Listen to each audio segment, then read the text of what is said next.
Minimalists. How do I make my boss spontaneously combust? Well, thankfully you don't have a boss. I'm kidding. Yeah, I understand this this sentiment. Ryan and I had a tyrannical boss. We'll call him Don. Mm-hmm. And man, he brought a lot of misery to our lives. Yeah.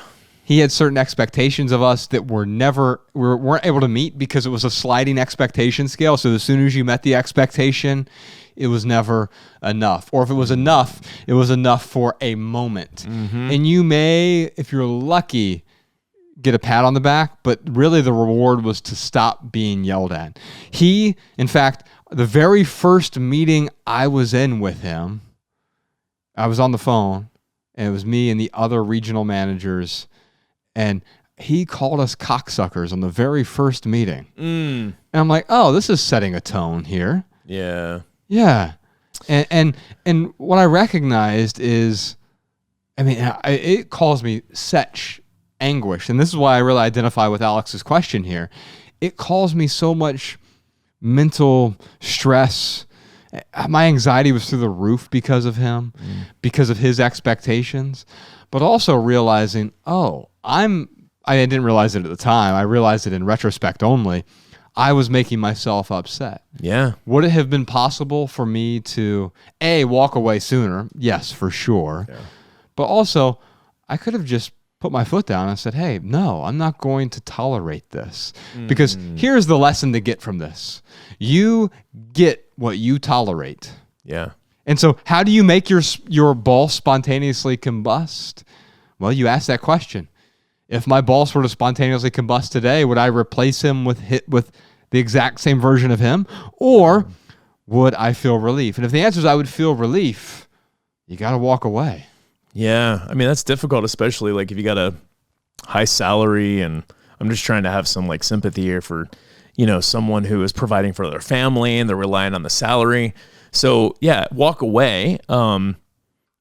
But yeah, it's not walk away and start a podcast, walk away and start a blog. I mean, it could be that, but it's having some sort of plan to replace the salary, but you're never going to get that if it's just constantly wondering. I love how you brought up the tolerance, because now I want to go back in time. And the first time he yelled at me, I just want to be like, dude, in what world do you think it's okay to talk to me like that?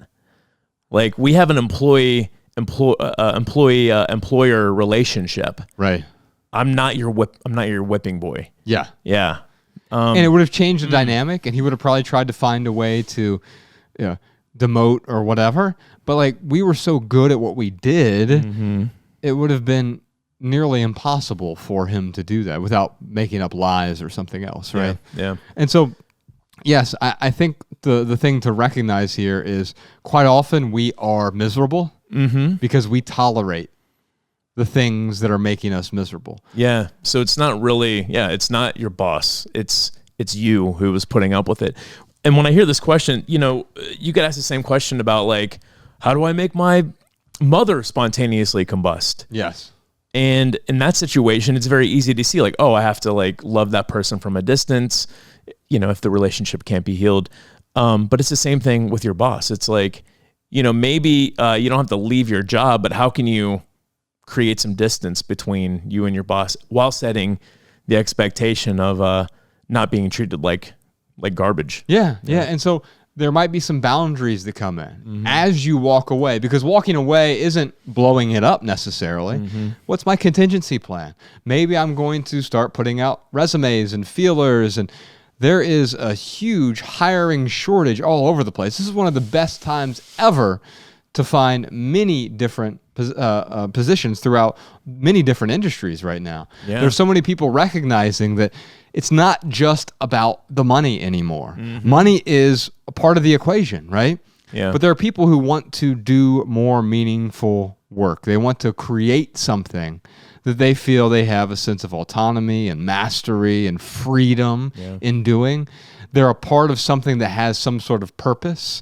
Next week, we're talking to Ken Coleman about his new book, from paycheck to purpose, because it's no longer just about the paycheck. Right. That's a piece of it, and let's not pretend it's not. Yeah. We work to earn money. Yes. But we don't work only to earn money. Yeah, I like how you put it with, being in a car. It's like we can't sit here and pretend that money isn't like a passenger in this vehicle. Right. But it's certainly not in the driver's seat. Yeah, don't let money behind the wheel, because it's going to steer you into all kinds of places you don't want to go. Yeah.